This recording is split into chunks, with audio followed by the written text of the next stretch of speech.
of the environment and attempting to use them in one's own service, for one's own personal needs.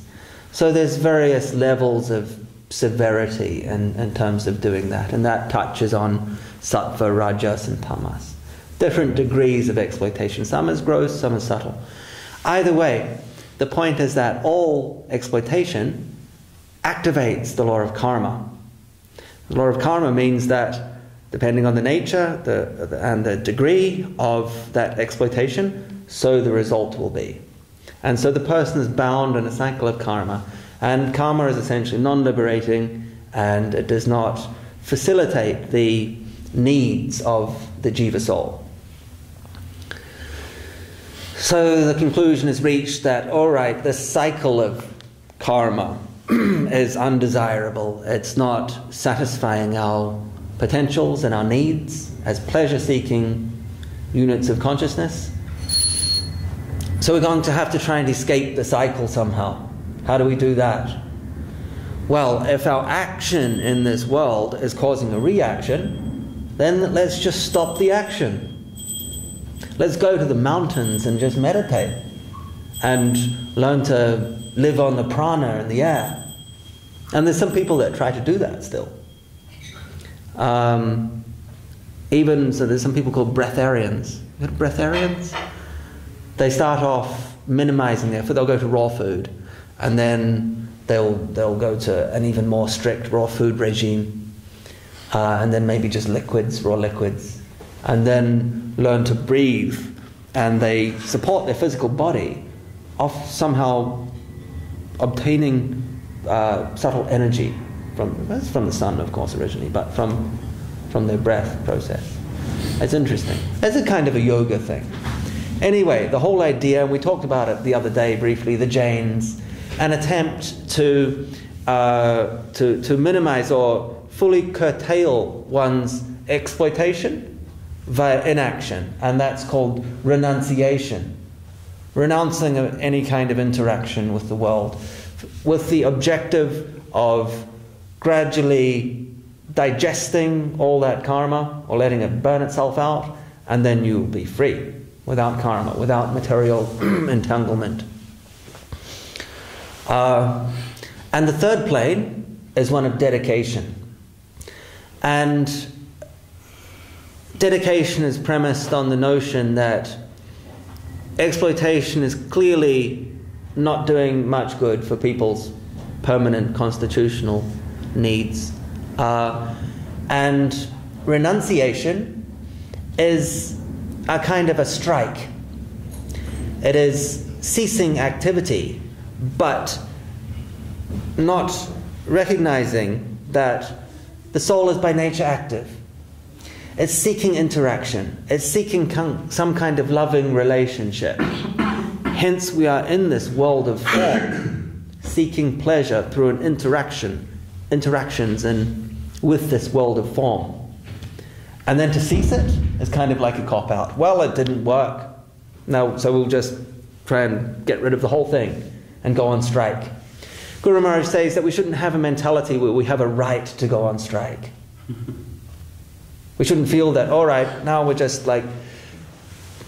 So you can say universally we don't have a right to go on strike, but also in terms of our own interests.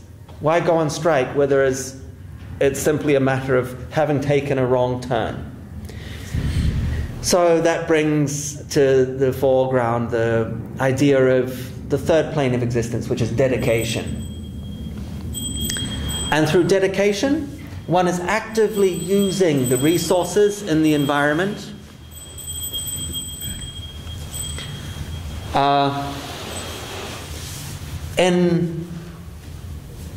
with a motivation that is opposite to that of exploitation. So an uneducated observer might look at a dedicator and they might look at an exploiter and go, well, they're doing kind of similar things. There's an overlap of their activities. They're both doing certain things and eating and sleeping and going about business, etc. What is the difference? Okay, certain gross habits, you won't see devotees doing that, or etc., like tamasic exploitation or what have you, but an uneducated observer might go, well, there's still interaction with the environment. So what's the difference? The difference is in the motive. The motive is one of dedication. So the motive is selfless. So you could say, if you were to put them on a scale, you would have exploitation, and then you have a neutral zone, renunciation. Exploitation is a negative zone, renunciation is a neutral zone, and dedication is a positive zone. So essentially, once the concept of dedication is established, then the question arises, how do we go about practically doing that? How do we dedicate the tools and the resources and all the instruments and facilities of this material world? How do we dedicate them to God for His pleasure and our benefit, our consequent benefit? And that is where the whole idea of spiritual ritualism comes in. And you could say this is a spiritual, as rituals that are designed to achieve a spiritual purpose. And that ultimately, that purpose is dedication and an attempt to give pleasure to the senses of God. So different facilities are offered, different ingredients, and we can see that there's the elements, the basic resources of the world are represented in the 5 elements: earth, water, fire, air. And these are offered, perhaps not air, but the others are offered. We offer water, we offer a fire lamp, and these are to please the corresponding senses. So you offer water, something to drink; food, something to eat; and fire, something to see; and incense to smell, etc. So the idea is to offer articles that are pleasing to Krishna or Mahaprabhu or Gurudev, people that are the objects of the worship. And through that, a relationship is developed. Because to go from a place of exploitation to one of dedication is moving from one end of the scale to the other. And it's not a cheap accomplishment. So at first there needs to be some ritualism involved. And that is where the worship comes in. And the regulated worship that is done according to rules of purity and timing, and there's a regulation, there's a set of standards and principles that the Arati is performed according to. And this is strictly adhered to, and when it's done that way, it's known as Vidhi Bhakti or Vaiti Bhakti, regulated devotion. It may not be coming from the heart, but it's a practice to awaken what is inside the heart, that dedication inside the heart. So there's 2 ways of looking at it. One is that we are building a relationship, a service, a dedicated relationship with God. And another one is that we are practicing for a relationship of spontaneous devotion through regulated devotion.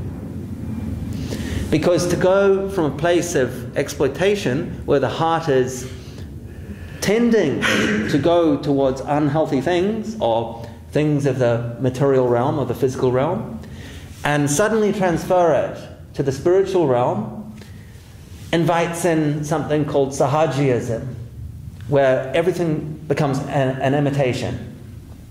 First, there needs to be a ritual kind of, you could say, like if you want to fully cleanse your body, you need to follow rituals, or you need to educate yourself on what to eat and what not to eat. You have to follow standards and guidelines, and then perhaps you will come to a point where you're educated enough and you know what to do and what not to do.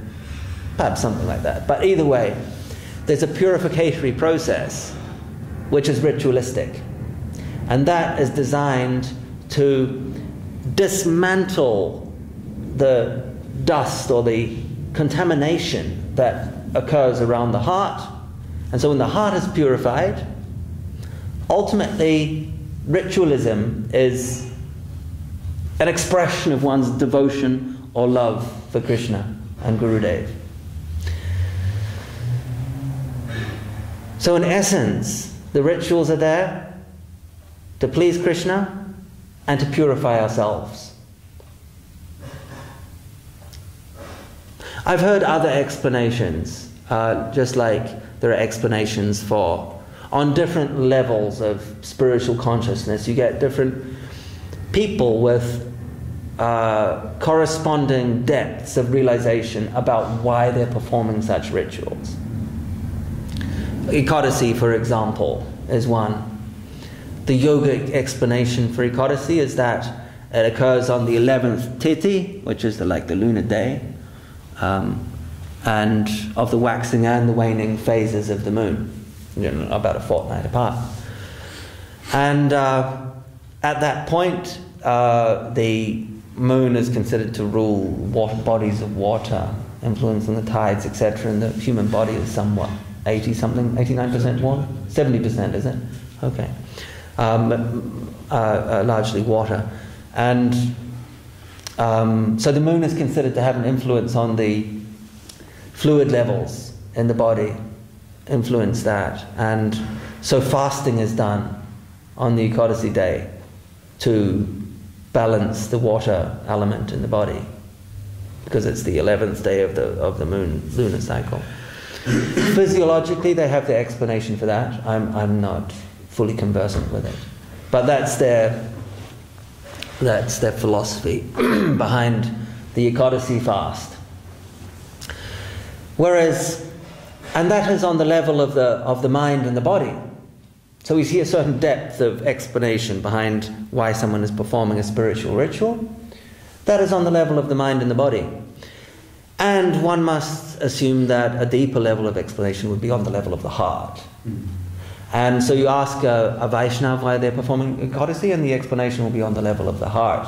And the heart is of course, dedicated to Krishna, so it's in a context of relationship with Krishna. On the Ekadasi day, Krishna's desire for enjoyment is enhanced. And so the devotee's desire to facilitate that enjoyment is naturally drawn out and stimulated. So the devotee does what is necessary to facilitate Krishna's desire for enhanced enjoyment. You have different explanations. So similarly with the puja and the arati, there are explanations to do with why certain articles are offered, why flowers are offered, why leaves are offered, why a lamp is offered. And they are to do with they purify corresponding things in a person's life. But Vaishnavas don't go so much into the metaphysical side of why things are done, because that has the possibility of touching back into the zone of subtle exploitation. This is known as karma kanda, where a person performs spiritual rituals, or so-called spiritual rituals, for what are material objectives, for a better future in this life and future lives. And so they do worship. They'll worship, like I've heard people you offer leaves, because leaves when you offer leaves to the deity, then you will not have any fights with anybody. Mm-hmm. You'll have harmonious relationships. Because plants purify and interact with the environment by taking in carbon dioxide and emitting oxygen, so your life will be purified like that too. And explanations like that, where what's the first thing that happens when you get into some kind of discord with someone? Your breathing changes, the oxygen is vitiated in the body. And who are the perfect carriers and emitters of oxygen? They're the plants, the leaves of the plants. So when you offer them to God, then your oxygen in the body is not vitiated. Mm-hmm. So you get explanations like this. When examined, you go, okay, they have relative truth. But when examined, they operate on the level of making one's life easier, perhaps, so that one can experience more pleasure in the material realm, which is essentially what we're trying to escape. Because regardless of how subtle it is, it's going to be beneath or what's the word, subject to the law of karma. Whereas the rituals we perform here, the Arati, is designed to break the shackles of karma, please the Lord, and learn the process of dedication through Vaiti Bhakti, with the objective of making it a process of the heart. Yeah, where the heart is sold out. And that objective of all of the rituals is that spontaneous bhakti in the heart. That is the ultimate objective. That ideal is held high. There's a famous verse, Matala Harijana Kirtanarangi Pujala Raghavata Gaurava Bangi. So the ideal is spontaneous devotional love. We see in the ideals of the high devotees, like the gopis of Vrindavan, are the highest examples of this spontaneous love. And that objective, we're looking for that, but it's held with respect on our head. And in the meantime, we engage in kirtan. Puja, we worship that path. Puja, Raghavata, Gaurava Bangi. We engage in the prescribed activities like hearing Shravanam, Kirtanam, hearing chanting, associating with devotees, and performing the Arati, regulated devotion with the aim of a very high goal.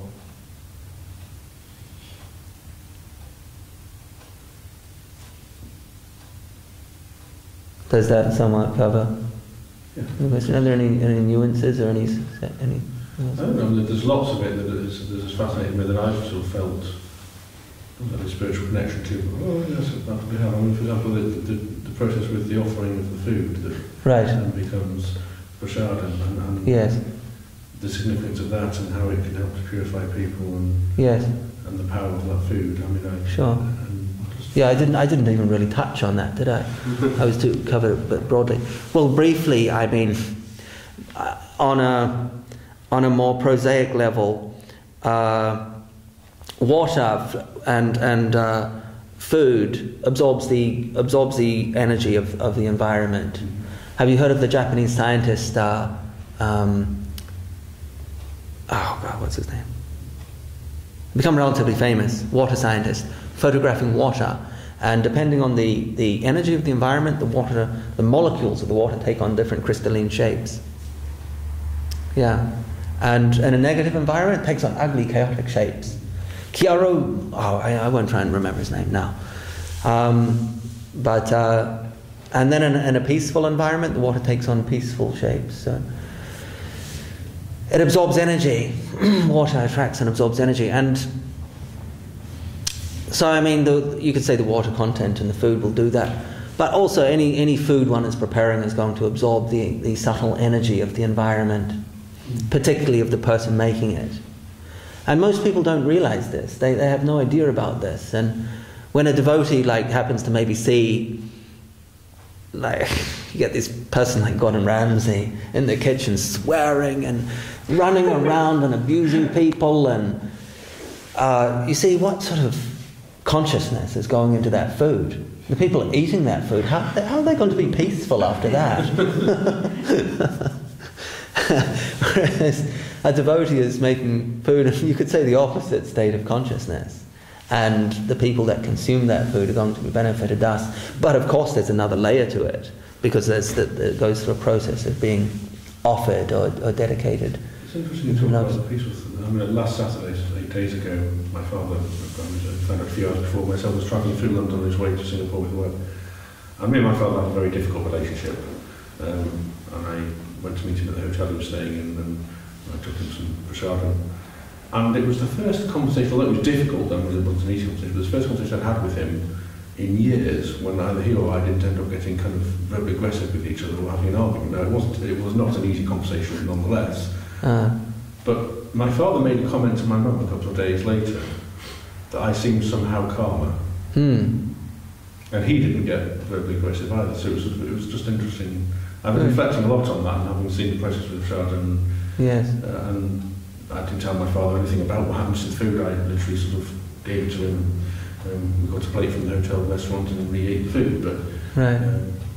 It's a magical thing. I mean, the prasad thing is magical. The thing about the consciousness going into the food, that's, you could say, subtle physics. And scientists are coming to grips with more and more subtle fields of physics as their research develops. Some of the discoveries that can't be harnessed for exploitation are not necessarily publicized or given credence, but the genuine scientists who are in it for a type of jnana yoga or knowledge, they can understand subtler things. They're granted insight into these things if they have a good desire to understand. And so, the energy is going into the food, and that energy is going to be transferred into the person when they consume it. And that's one level. But of course, the next level, the important one, is that the ingredients are gathered together again. It's a gathering of material resources to please the senses of Krishna. And Krishna is partaking of that devotion. And he's not so much eating, like you could say, the physical ingredients, that's part of it, but Krishna tastes the devotion of the devotee. And there's some wonderful stories to illustrate that. One devotee of Krishna was offering him, this is a story from the Bhagavad Purana, Krishna had come to visit, and she was so nervous that Krishna had come, and they didn't have much, they were like poor, priestly, brahmana types, and she was she wanted to offer him some bananas. So she's peeling the bananas, but she's so nervous that she's offering him the banana skins and not the fruit.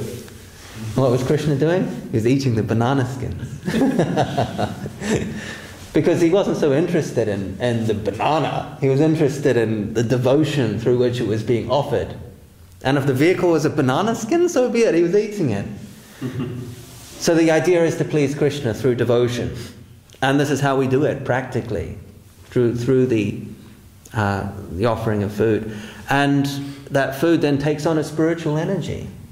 It takes on a type of energy through a transcendental energy, a spiritual energy, a non-material energy. And although the food still has its physical nutritional qualities, it also has a spiritually nutritional quality. And it doesn't matter whether you honor it. Well, it does matter, but its effect is not wholly dependent on whether you know what you're doing when you eat it, whether you know are aware of its transcendental effect or not.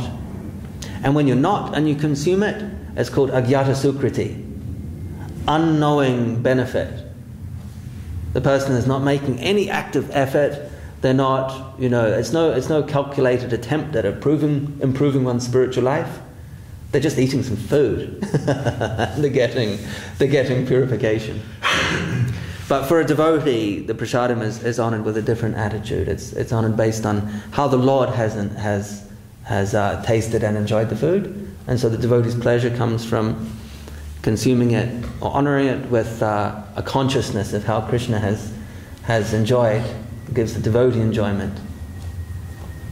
So the devotee's world becomes like an electron orbiting around the nucleus of Krishna for the enjoyment of Krishna. Devotee's life, that universe becomes the enjoyment of Krishna, and thus that the devotee himself gets pleasure from that. The concept of prasadam is that. And Guru Maharaj says that consumption of prasadam actually even changes the physical body on a subtle level. The entire being of the person changes for the better. I feel like myself. That's strange. I put my finger on it, but it looks always like. Yes. Yeah. I have lots of similar questions about various bits of scripture I've tried to remember, but everyone will probably want to go to bed tonight, so we'll leave that. Right, yeah. Yes. We should finish now, should we? Okay. Let's sing Hare Hare Nama Krishna. Vida Chanandra. Vida, sing. You're not here very often. So. Hare Hare Nama Hari Hare Nama Krishna Yadavaya Namaha Yadavaya Madhavaya Keshavaya Yadavaya Madhavaya Keshavaya Namaha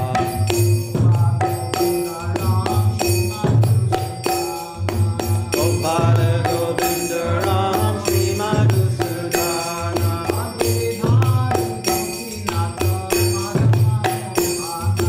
Giridhari Gopinatha Madana Mohana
Jai Sabarikara Shri Shri Guru Gauranga Radha Giridhara Ju Ki Jai. Jayam Vishnupad Srila Bhakti Nirmala Charja Maharaj Ki Jai. Jayam Vishnupad Srila Bhakti Sundar Govinda Dev Goswami Maharaj Srila Guru Dev Ki Jai. Jai Vishnupad Srila Bhakti Rakak Sri Dhadev Goswami Maharaj Ki Jai. Jai Vishnupad Srila Bhakti Siddhanta Saraswati Goswami Maharaj Prabhupada Ki Jai. Sri Rupanuga Guru Varga Ki Jai. Namacharya Srila Haridas Thakur Ki Jai. Samaveda Vaishnav Mandala Ki Jai. Samaveda Bhakti Vrinda Ki Jai. Sri Harinam Sankirtan Ki Jai. Taigo Brahmanandi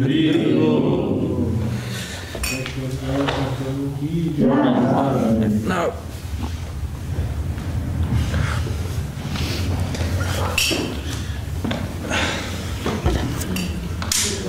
Thank you as always for your concise answers.